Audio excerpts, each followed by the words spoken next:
Баршаңызға сәлем. Бүгін 2 сынып қазақ тілі 28-ші сабақ. Егер видео ұнаса соңына дейін қарап, лайк басып, комментарий жазып, және де арнаға тіркелуді ұмытпаймыз.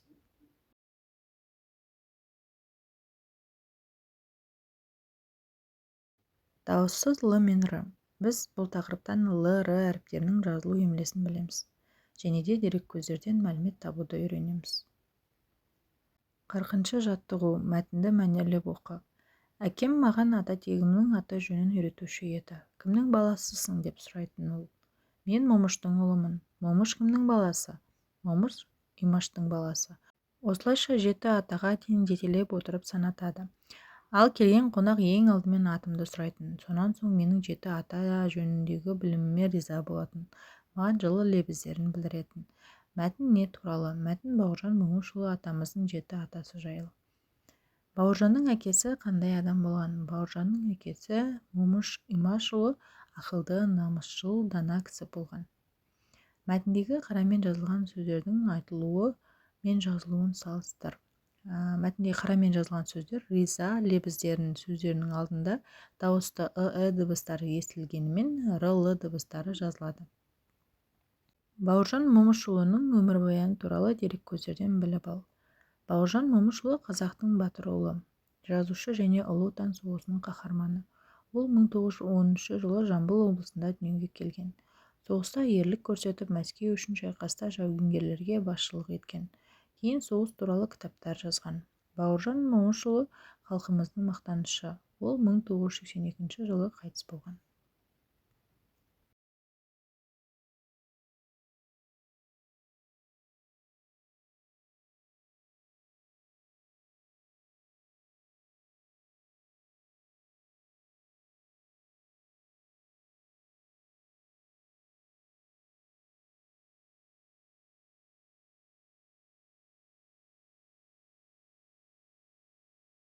Келесі 41-ші жаттығу. Сөздерді көшіріп жаз. Лашын, лебіз, лайық, лезде, лағыл, рең, рәсім, разы, рауғаш, раушан. Осыларды дәптерге әдемілеп көшіріп жазамыз. Сөз басындағы Л, Р дыбыстарының айтылуына назар аудар. Л, Р дыбыстары айтылғанда сөздің басында дыбыстары естіледі, бірақ жазылмайды. Осы сөздердің мағынасын түсіндірме сөздіктен біліп ал. Біз бұл сөздердің ішіндегі лашын мен рауғашқа түсіндірме сөздіктен мәліметтер біліп айтайық. Лашын қыран құстардың бірі, тұқымы қырғи тұқымдасына жатады.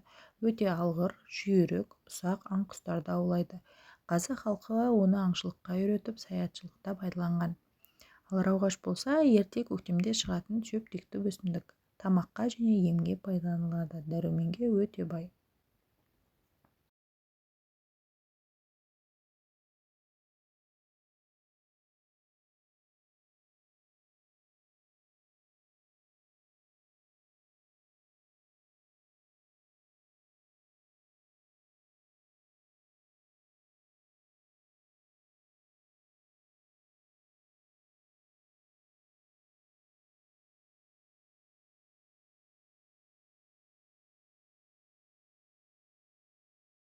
Келесі бізге берілген ережеге тоқтала кетсек.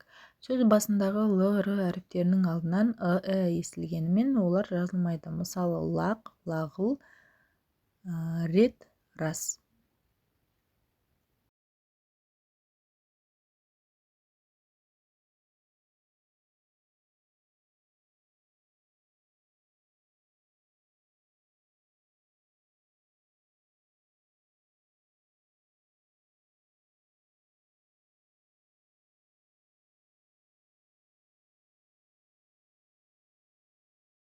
Келесі 42-ші жаттығу. Мақалдарды оқып көркем жаз.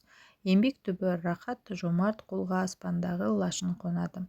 Сөз басындағы Л, Р әріптерінің астынсыз олардың айтылуы мен жазылуын салыстыр. Мұнда жазылуы және айтылуы бойынша рахат сөзі рахат болып жазылады, рахат болып айтылады. Лашын сөзі лашын болып жазылады, лашын болып айтылады.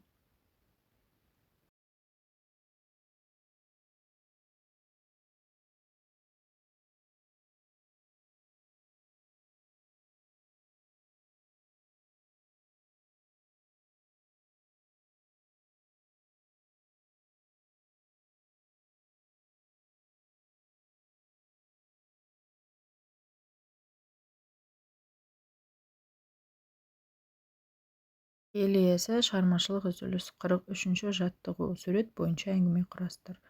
Құрастырған әңгімеңді сыныптасыңа айтып бер. Біздің отбасымыз. Бүгін біздің үйде бәріміз бірге жиналдық. Әжем тоқыма тоқып, атам домбыра тартып, әдемі күй ойнауда. Ал інім мен ағам шахмат ойнап отыр.